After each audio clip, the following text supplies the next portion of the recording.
Halo semuanya, perkenalkan nama saya Martinus Igunius PBSI dengan NIM 2110010013. Saya dari Prodi Ekonomi Pembangunan, Fakultas Ekonomi dan Bisnis, Universitas Nusa Cendana Kupang. Pada kesempatan kali ini saya akan menjawab 4 pertanyaan sebagai pemenuhan nilai UAS mata kuliah Ekonomi Pembangunan 2.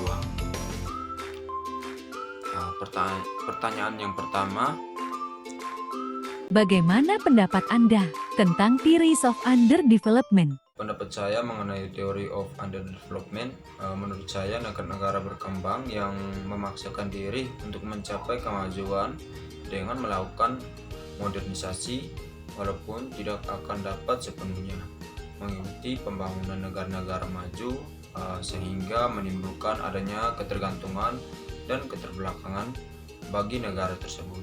Ketergantungan negara berkembang pada negara maju dapat menghambat pembangunan ekonomi karena negara berkembang tersebut tidak bisa mandiri dan berdiri sendiri tanpa bantuan negara maju yang ditumpuinya, dan jika negara berkembang terlalu bergantungan pada negara maju, maka itu mempersempit langkah bagi negara berkembang. Contohnya perbandingan negara Indonesia sebagai negara berkembang dan salah satunya negara maju, dalam hal ini negara Jerman. Yang pertama, Indonesia sering dianggap sebagai produsen komoditas seperti minyak, gas, dan produk pertanian yang diekspor ke negara-negara maju seperti Jerman. Ketergantungan pada ekspor komoditas dapat menghambat diversifikasi ekonomi dan pembangunan industri yang lebih maju. Yang kedua, negara maju seperti Jerman dianggap berhasil dalam proses modernisasi ekonomi, pendidikan, dan pembangunan infrastruktur yang melahirkan pertumbuhan ekonomi yang kuat. Indonesia, meskipun telah mengalami pertumbuhan ekonomi yang signifikan, masih memiliki tantangan dalam hal pembangunan infrastruktur yang merata dan kurangnya akses pendidikan berkualitas di beberapa wilayah. Pemerintah pusat dan daerah dalam menghadapi dan mengatasi tantangan jumlah penduduk. Yang pertama itu perencanaan keluarga. Pemerintah dapat mengimplementasikan program perencanaan keluarga yang efektif untuk mengendalikan laju pertumbuhan penduduk. Yang kedua itu pendidikan dan kesadaran. Pendidikan dan kesadaran tentang kepentingan keluarga berencana dapat membantu mengubah perilaku dan keputusan masyarakat terkait reproduksi. Kampanyenya pendidikan yang efektif dapat membantu mengurangi tingkat kelahiran yang tinggi dan mengatasi persepsi negatif terhadap perencanaan keluarga. Yang ketiga, pengembangan ekonomi. Tantangan jumlah penduduk juga dapat diatasi dengan mengarahkan upaya pada pembangunan ekonomi yang berkelanjutan, peningkatan kesempatan kerja, pemberdayaan perempuan, akses terhadap pendidikan, dan pengurangan kemiskinan dapat mengurangi tekanan pada populasi dan mempengaruhi tingkat kelahiran. Yang keempat, infrastruktur dan layanan publik.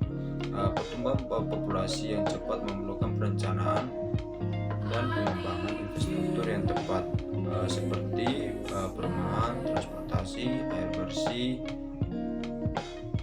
sanitas, dan layanan kesehatan.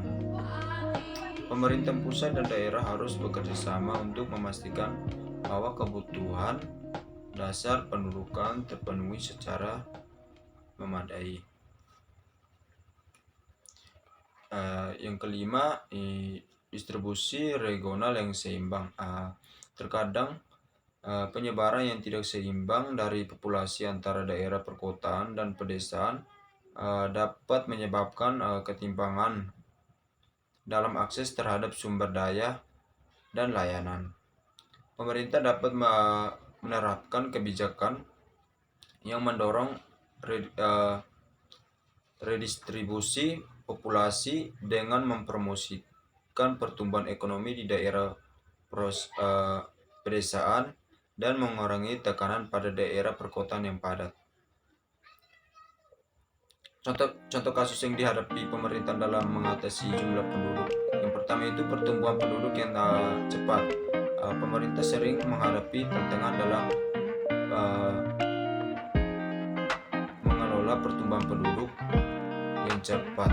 Jika populasi meningkat secara signifikan, pemerintah harus memastikan ketersediaan infrastruktur seperti perumahan, air bersih, listrik, transportasi yang dapat memenuhi kebutuhan masyarakat semakin besar.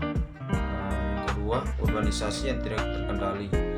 Peningkatan urbanisasi yang dapat menyebabkan konsentrasi penduduk di daerah perkotaan yang padat.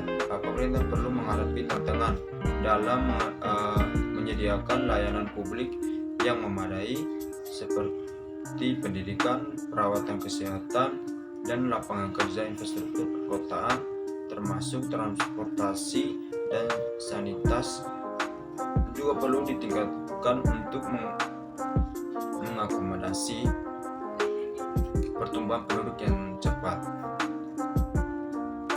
Yang ketiga, ketimpangan regional. Terkadang jumlah penduduk yang tidak merata antara wilayah perkotaan dan pedesaan dapat menyebabkan ketimpangan regional. Pemerintah perlu mengembangkan kebijakan yang mendorong pertumbuhan ekonomi dan investasi di daerah pedesaan untuk mengurangi tekanan migrasi ke kota-kota besar.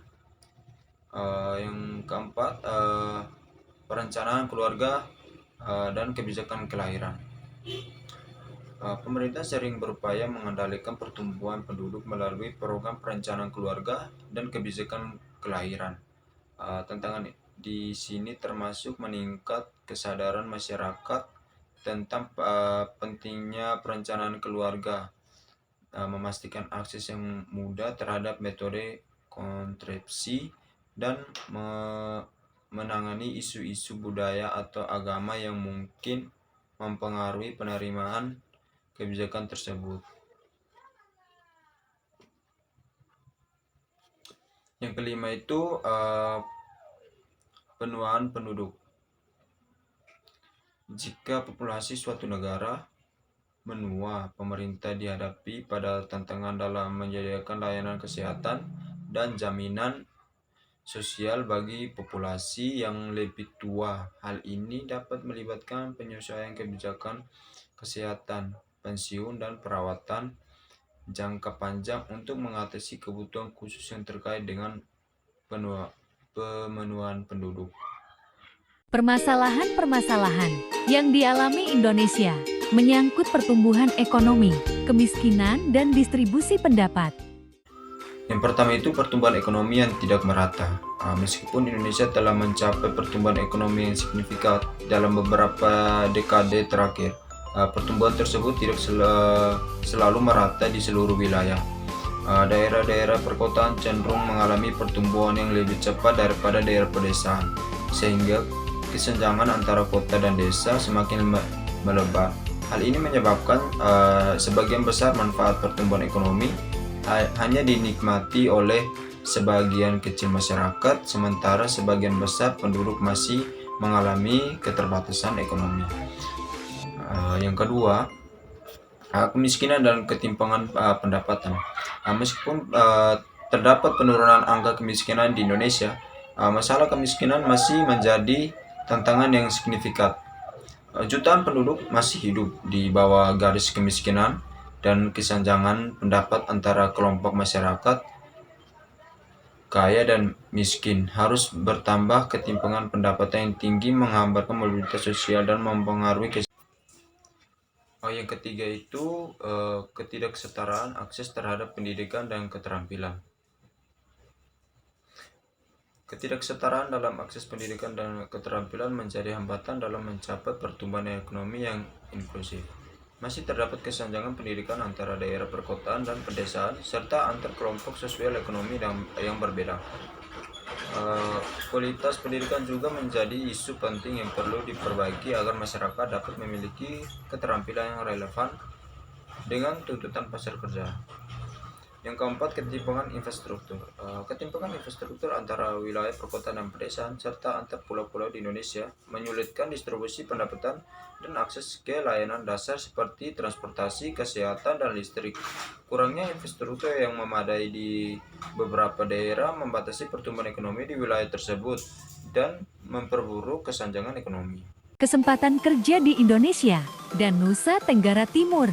Kondisi kesempatan kerja di Indonesia secara umum tergantung pada berbagai faktor seperti pertumbuhan ekonomi, industri yang berkembang, tingkat pendidikan, dan peraturan pemerintah. Sebagai negara yang memiliki populasi besar, Indonesia menawarkan beragam kesempatan kerja di berbagai sektor. Namun, penting untuk diingat bahwa pandemi COVID-19 telah memiliki dampak yang signifikan terhadap perekonomian global, termasuk Indonesia. Beberapa industri mungkin mengalami penurunan, sementara yang lain mungkin tetap stabil atau bahkan tumbuh di tengah situasi ini. Keterampilan yang sangat dibutuhkan saat ini adalah dalam bidang teknologi informasi, digital marketing, keuangan, logistik, kesehatan, dan energi terbarukan. Untuk kawasan Nusa Tenggara Timur, kesempatan kerja dapat berbeda dengan wilayah lain di Indonesia.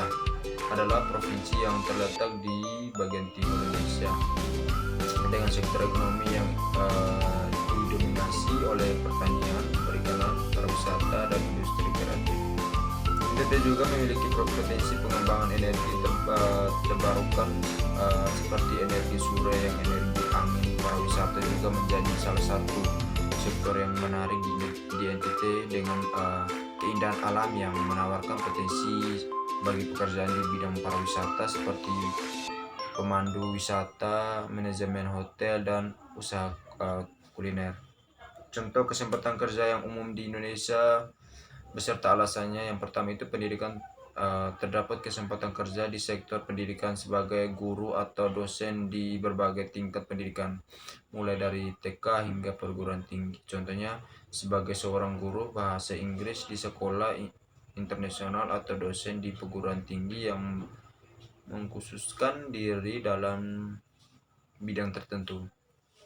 Alasannya, kesempatan kerja di sektor pendidikan akan selalu ada karena adanya permintaan akan pendidikan yang berkualitas. Pendidikan di Indonesia terus berkembang dan meningkatkan standar, sehingga terdapat permintaan terhadap tenaga pengajar yang berkualitas.